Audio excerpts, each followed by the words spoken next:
and it just seems like it's this yin and yang, ebb and flow. Like, is that a natural progression of things, or is there something else behind the scenes I'm missing? No, that's the current state of things. It has been for a long time.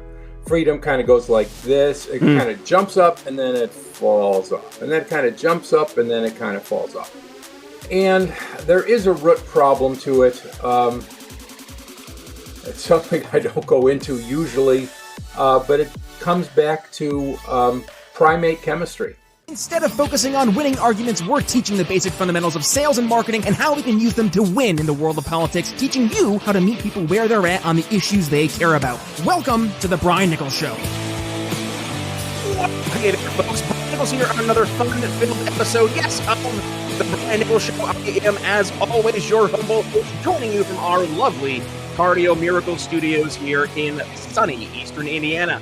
The Brian Nichols Show is powered, yes, by the best heart health supplement in the world, Cardio Miracle. So if you want to go ahead, reduce your resting heart rate, lower your blood pressure while, yes, gentlemen, improving your pump at the gym, and I've heard other places too. I'm not going to dig into that, but go ahead, scan that QR link over my shoulder or head to the show notes, cardiomiracle.com/TBNS. But for today, we're talking about all things building parallel societies. And with that, how do we engage with our societies in a voluntary manner when we have this big overarching thing called government, who's always trying to, poke their nose into all the different areas that we have in life? So let's discuss that. Joining me here on the show today is Paul Rosenberg. Paul, welcome to the show. How you doing?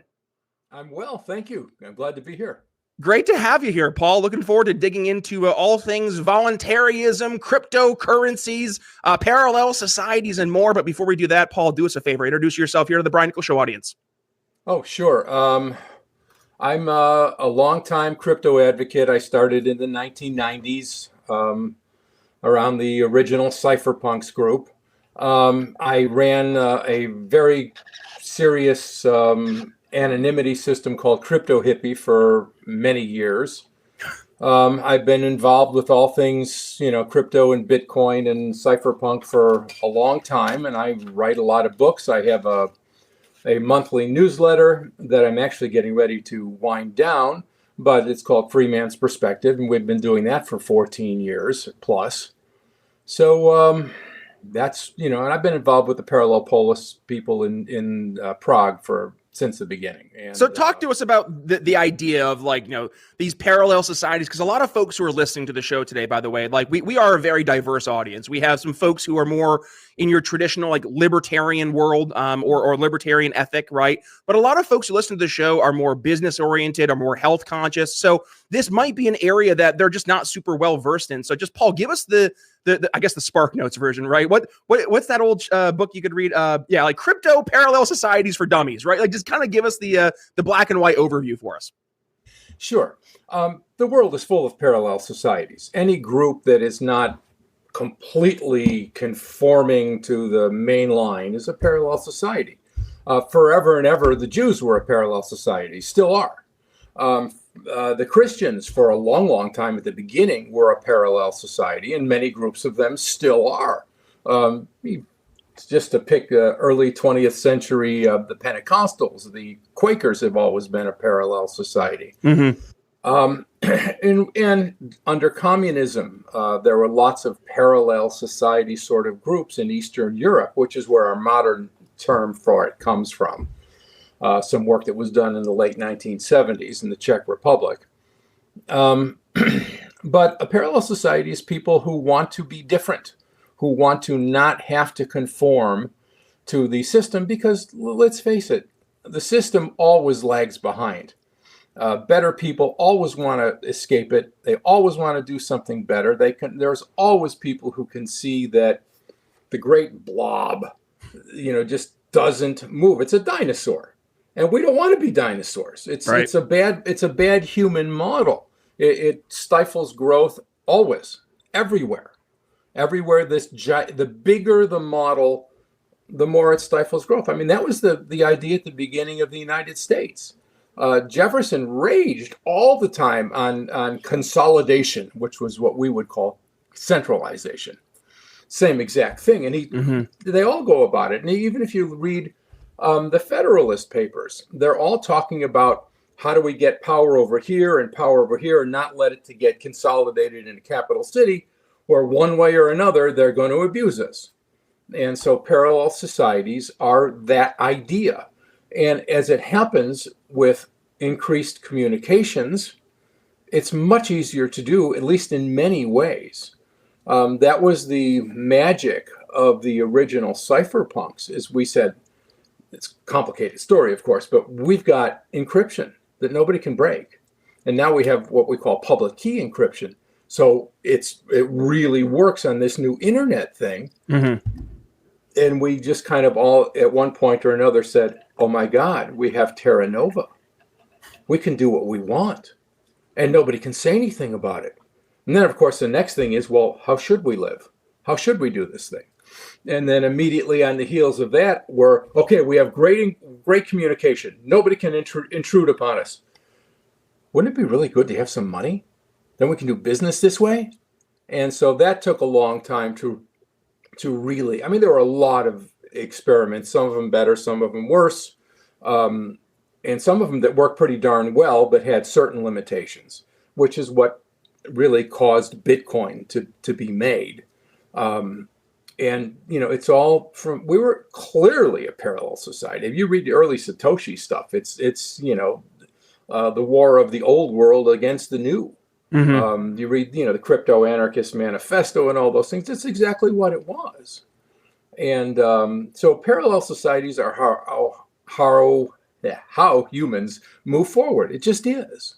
And it's a good thing for us to cultivate and to replicate, and the more of them, the better. So, Paul, this is a question that it was kind of brewing as you were going through that, because you mentioned how in the past, throughout history, there have always been these parallel societies that exist along with the larger overarching society that's run by government force. But I guess the question that I kind of stumbled upon here was, how is it that as these parallel societies rise up, right, that inevitably it seems that we do end up having more consolidation of power in other areas? So, for example, you mentioned, or I'm not sure if you mentioned, but maybe in my brain, I brought this up, like we go to America in the 1700s, start this own, little country, and all of a sudden Great Britain comes in and we kick them out. And then, long story short, we think we're a free society. We're running parallel to the rest of the world. And here we are in 2025, just 250 years later, and we're seeing, oops, we did the thing we weren't supposed to do, and we're back where we started. So why is it that there is this, I'm not going to say a desire, but it just seems like a natural ebb and flow of people looking for parallel societies. And then when we have those parallel societies, other existing societies start to consolidate, or to your point, centralize the power. And it just seems like it's this yin and yang ebb and flow. Like, is that a natural progression of things, or is there something else behind the scenes I'm missing? No, that's the current state of things. It has been for a long time. Freedom kind of goes like this. It kind of jumps up and then it falls off. And then it kind of jumps up and then it kind of falls off. And there is a root problem to it. It's something I don't go into usually, but it comes back to primate chemistry. We have the same stress hormones as do baboons and so on. And with that, you can have hormonal enforcement of status. And let me just try to do this really quickly, because it's a big subject. I wrote a book on it. I did. But anyhow, imagine you're at a cocktail party, a very fine cocktail party. Everyone's dressed very nicely, and these are people, they were important people, the head of this and the boss of this, and they're all super rich and everything. And you're at this party, and you're behaving nicely. You're sipping your white wine and having little hors d'oeuvres and talking to nice people. And you say something, and then the biggest, most important man in the crowd turns and stares at you and starts going, you're an idiot. You say this. And everybody else turns around and they start looking at you and saying, who is this crazy? That really rotten feeling you get when that happens, that's hormonal enforcement of status. And it affects us very deeply in many ways. And status leads directly into our centralization. It's poison. Poison is incipient war, because I mean, even the definition of status, my position relative to everyone else. He's above, he's below. She's below, she's above. And all this, it is conflict incarnate. It's conflict in the code. You're trying to stay sharp, whether it's for work, learning, or just not forgetting where you left your keys. Been there. But lately, the mental fog hits hard. And brain fog isn't just stress. It's often tied to poor blood flow and low nitric oxide levels because your brain needs oxygen just as much as your other muscles do. Because without it, you're slower to process, less focused, and more fatigued. And that's one of the many reasons why I trust Cardio Miracle. Not only does it boost nitric oxide for heart and circulation, it supports cognitive clarity, focus, and even mood regulation thanks to its unique blend of L-arginine, CoQ10, vitamin D3, and antioxidant-rich superfoods. So if you're tired of feeling mentally cloudy, give your brain what it's craving. Click the link in the show notes, scan that little QR code over my shoulder, or head to cardiomiracle.com/TBNS, which will give you 15% off your order. Just look for the little note on the website saying you're shopping with Brian Nichols. One more time, that's cardiomiracle.com/TBNS. And now, let's get back to the show. So as long as we have that with any sort of dominance in our minds, which it is in most people's minds, this freedom going up and then sliding back down is going to continue. And really quick, let's just laser focus on that because we hear this a lot right now. I'm thinking of some of these like manosphere conversations, right? Of, natural born hierarchies and, what's a really powerful man look like, right? Like all these kind of verbiages. But we do see, to your point, though, that there are hierarchies in society, like in just natural society, but also just in nature. So is it something, and I'm not saying this to challenge what you're presenting as a solution, but I'm just wondering, is there something, to your point, hormonal, but even more so like it's how things are, where you see that people do look to establish these hierarchies because of structure, because of order, because of safety, security, going back to that caveman brain we have? Right. Well, look, this is something that's an argument that's made all the time, and it's wrong. It's just plain wrong. How people do doesn't mean how they have to do. And look, we also have the impulse to get more stuff and to, secure our, so-and-so. But none of us, one person out of however many 100,000 is just going to walk next door, hit their neighbor in the head with a hammer and take their stuff. We don't do that anymore. Mm-hmm. You cannot walk down the street and say, hey, find some random guy. I got a hammer. Let's go hit that guy. He looks like he's got some money. No one does that. No one will do that. If you want humans to behave badly, you have to trick them. Can I get really quick, Paul? I don't want to necessarily combat that, but I do want to challenge a little bit because we're seeing right now, we see like a flood of illegal immigration across, not just here in America, but also go over to like Europe and a lot of these more traditionally like Judeo-Christian societies. And when you have the conflicting of values where there are other folks who very much would like to go say, hey, that guy has more money than me. Let's go hit him with a hammer, right? And take his things.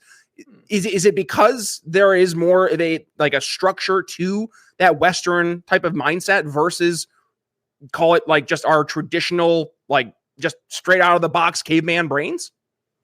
Oh yeah. Well, we're progressing very seriously. It doesn't seem like it because we really notice the bad things, very big. Yeah. You drive down the highway and you pass 1,000 cars, but you only remember the one guy who was a jerk. Yep. You don't remember the 900 and that were decent. So yeah, but we've come a long way, and there are still bad people in the world, and there's bad ideologies in the world which make people behave very badly. The us, them, collective guilt, collective responsibility. You're the offspring of somebody who I think did something bad to me 200 years ago. I must kill you. Well, there is some of that, unfortunately, and it's barbaric. These are in proper terms barbarians in the usual sense of the word, and they do exist, and that's why self-defense does actually matter. But the idea that we can't be more than hierarchical, it's BS. It's not true, because we're not that way in our private lives. We're not that way in any sort of ad hoc organization. The local Little League or soccer club or whatever, people get along. There are other moms and dads who want things to be nice. The book club, the reading club, your local church. These are people who are just getting along because they're decent human beings. Not perfect. We all do stupidities now and then, but they're decent human beings. And that part has to get stronger while the other part gets weaker. And it's true. And if, I know a lot of the guys that are going with this, you call it the manosphere stuff. That's probably a good term for it. And try to be the dominant one and, wear combat boots and all the regalia. If you want to pursue primate ways, you will produce primate results in the end. If you want to be what I call post-primate or something better, then you will produce better results in the end. But if we pursue primate models, then we're falling backwards. And I understand why these guys are doing some of these things. They're pissed off because of the way they were treated by the society in general, that males are inherently defective and all that, and they're right to be unhappy about that. It's changing now, but going too far off the road the other way is not a great idea either. Mm-hmm. I want to go back to the baseball parent analogy that you raised up. I think you're hitting on something that's very important. You're right. I see this myself. I think we all see this where we go throughout our day and we're like, well, I'm not seeing the intense division or the rising issues that I hear a lot of things on social media purporting them to be. But I guess my question would be, is that because of the circumstance, right? Because let's just address the elephant in the room, right? When you look at the parents who are at the baseball game, chances are that they're probably living a semi-decent life, right? I'm sure each individual parent and family has their own struggles, but by and large, being in America, let's just use this use case, right? Where your status quo kind of average person is statistically way higher than where your average person in other countries across the world find themselves. And I'm curious to your thoughts, Paul, is if we were to remove the kind of the American comforts that we've come to know and love over the past few hundred years, and you were to go back more towards a true state of nature, would we actually see more division where it would be less parents hanging out at the baseball game and more of parents still trying to compete, trying to protect their families because things weren't so easy because of that overarching structure of society that was built around it? It depends upon the ideas that are in their head. We have a JudeoChristian culture. It always has been, even with the craziness of the last couple lifetimes, but still is. And it's the philosophy, it's that set of ideas that produces our comfort. It's not, so as long as people still have those ideas, we're going to be fine. If they have, the feared, whatever, bomb back to the cave, to caveman age and all that kind of stuff, forget about it. That's not going to happen. It can make a mess for a while. Let's say the whole power grid goes off all of North America. Oh no, we're all going to die. No, we're not. It's going to be rough for a couple of months, but the guys who know how to make transformers still know how to make transformers. The guys who know how to make and repair generators are still here. Mm-hmm. The guys who know how to make all the electric motors that burned out, they're going to be down in their basement winding electrical motors because they're still here. It's the people that matter, and it's the ideas in their head that matter. So those are the things that create civilization. It's not civilization creates us. That's bogus. It's us that create civilization. We're the primaries. The culture, civilization, society, whatever you want to call it, that's the secondary. So as long as we have good ideas and we move forward and we love our children and help our neighbors and do those things, there could be moments that are ugly, but we're not going to stay in them. The problem, the Rome went from 1 million people to tens of thousands in the early Middle Ages. But the problem was not that the aqueducts were cut. The problem is that nobody repaired them. Mm-hmm. And it was when people were running away from Rome because they were so abused by it, and the people were not going to support the system anymore. And when things changed, they said, you know what, screw it. We're just going to go over here in the hill towns over there, and we're just going to forget about it. So what prevents that from happening here? our ideas. Mm-hmm. The fact that we love our children, the fact that we're going to help our neighbors, the fact that we know we can progress, we believe we can progress, and hopefully a rising recognition that we need to really turn off the news feed because it's just abusing us. It isn't helping us. It isn't making anything better. It's making everything worse. People are so terrified all the time. They're afraid of everything. If you're a business owner, do you ever open your phone bill and feel like you need a decoder ring? Regulatory recovery fee, support access surcharges, platform licensing. Half the stuff on there is just made up jargon for we felt like charging you more, and here it is. And don't worry, other folks are over it too. And that's why I am recommending you Level 365. They're upfront, no hidden fees, no surprise line items, no games. You pay what you agreed to, period. And if you need help, a real human answers the phone. Clean pricing, real support.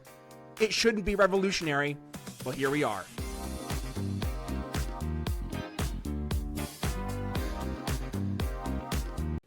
And they're just, it's a fear stream that runs 24/7. And I'm seeing, and I hope continues, a large number of people say, you know what, that's abuse.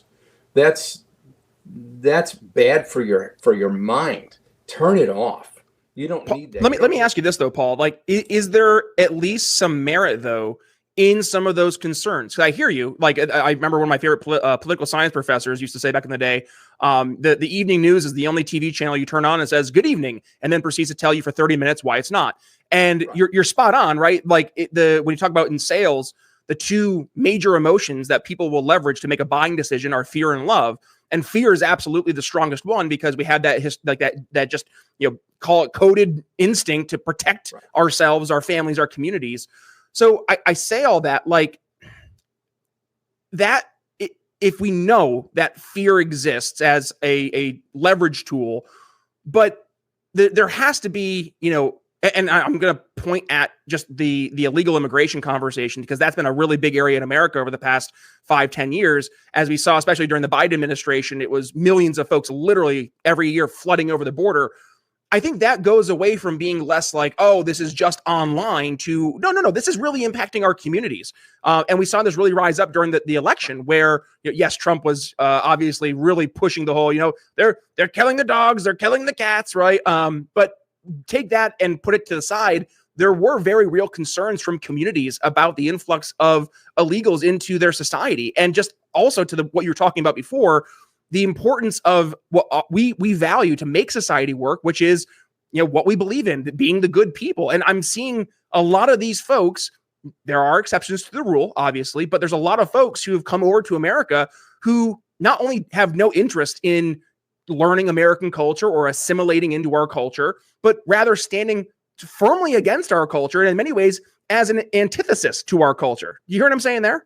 Oh, absolutely. There's no question about it. In the United States, the last five years in particular, in Europe for the last 20 years, they are purposefully bringing in people, whether it's for whatever reason to close the demographic gap to whatever.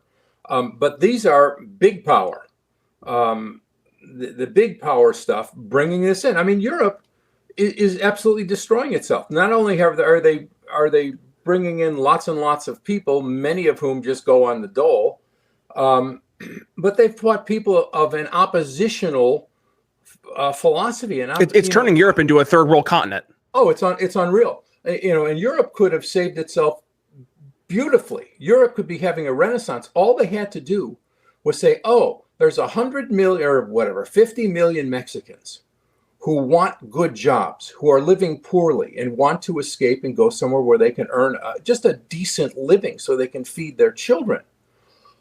Oh, why don't we bring some of them in here? And because Mexicans were almost universally Roman Catholics, what does a Mexican, the average, there's always a few bad guys, but what does the average Mexican want to do? They want to come in, they want to work, they want to go to church, they want to send their kids to a decent school, and if they're really lucky, maybe they can even start a business. if Europe would have imported that, Europe would be completely different right now. They would have renewed European Christianity. They would have been filled with people who were happy to work hard and produce and go to church and be decent people. Instead, they brought people who, many of whom anyway, are quite oppositional and want to take over. I mean, some of them really do, and they're vocal about it, and it's not just a few.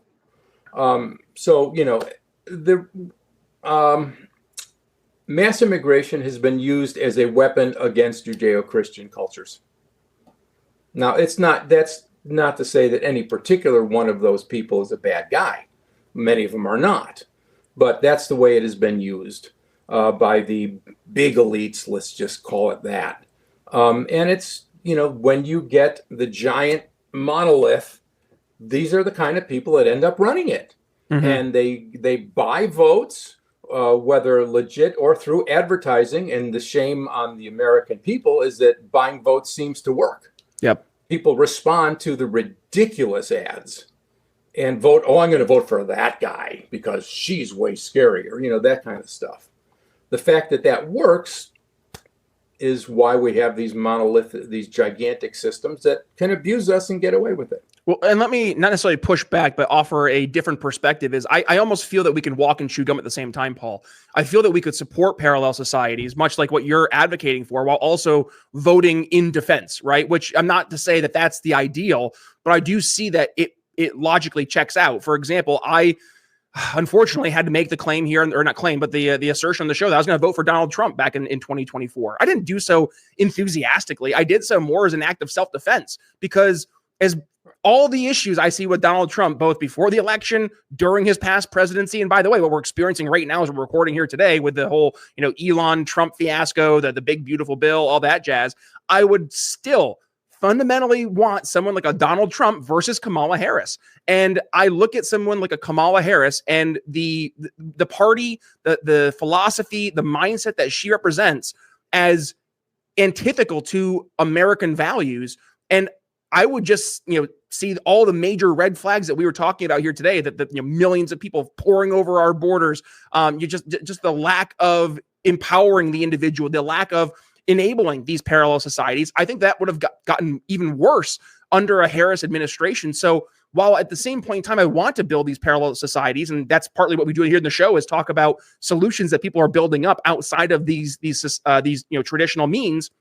I still think there's a role, though, to use the existing system to play defense, because if we're not going to use it to play defense, the other team's still going to use it to play offense. And if we're going to just kind of, say, well, that's fine, we're going to build our own thing. Well, we just saw during the past 20, 30 years, I mean, go back to the Obama administration, you have the IRS going after nonprofits. We've seen the seeping in of the LGBT alphabet gang agenda into our schools, DEI going into not just colleges, but now going into the workforce, actually taking people out of the workforce who would be well qualified because they're not checking a certain box. I mean, the list goes on and on and on. And those ideas are very much, in my personal opinion, a direct threat to the American experience and the values that we build in to make America so great, or at the very least, what made us great, right? So that's the one thing I would just say, is that I think we can do both. I candidly think we have to do both. What do you say? Well, listen, it's a legitimate argument. And I like the way you say voting in defense, because, you're not good.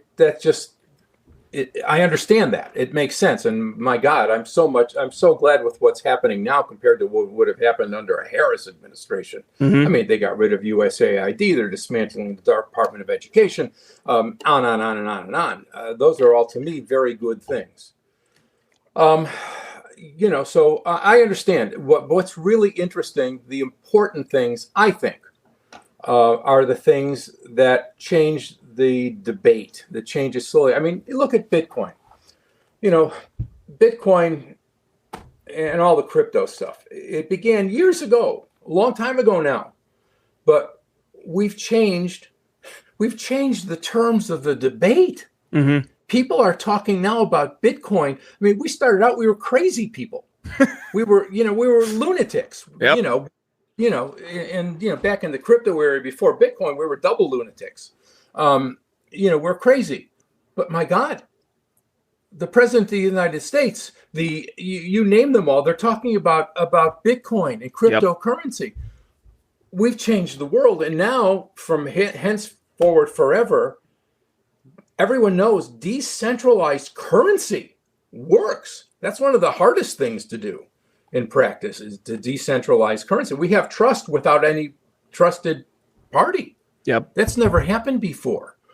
So those kind of changes are the subterranean shifts that people don't see until all of a sudden in 2025, everyone's talking about Bitcoin. What the hell happened? Yep. And it was because of people who kept saying this. I don't care what you call me. I don't care what you say about me. I have faith in this, and I'm going to take the blows.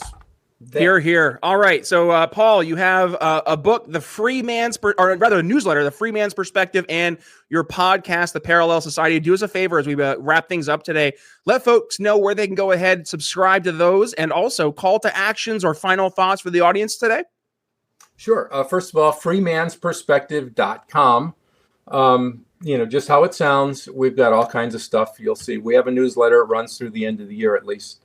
And you'll find lots of stuff up there. For call to action, develop yourself, believe in yourself, pay attention to what you think is right. Make your own decisions. Sometimes you'll be right, sometimes you'll be wrong. But when you make the wrong decision, it will improve you because you'll learn how to make it better next time. If you just follow rules from others, you don't get it. So look to yourself, develop yourself, move forward. Here. Paul, this has been a great conversation. I've really enjoyed it. I know folks who are listening today, they're going to get a lot of value as well, especially the folks who find themselves maybe not in this world, talking about this stuff every single day. I think we were able to take this sometimes, convoluted, sometimes, hard to really dig into idea and make it very accessible. So thank you for that. And thank you for the tools and resources you're putting out there. It's stuff like that helps us win in the future. So with all that being said, folks, if you got some value, again, I know you did, please go ahead and give today's episode a share. Paul, with that, any final words as we say goodbye today? No, thank you very much. It was a gas. Likewise. All right, folks, with that being said, Brian Nichols signing off here on The Brian Nichols Show for Paul Rosenberg. Thanks for listening to The Brian Nichols Show. Find more episodes at briannicholsshow.com.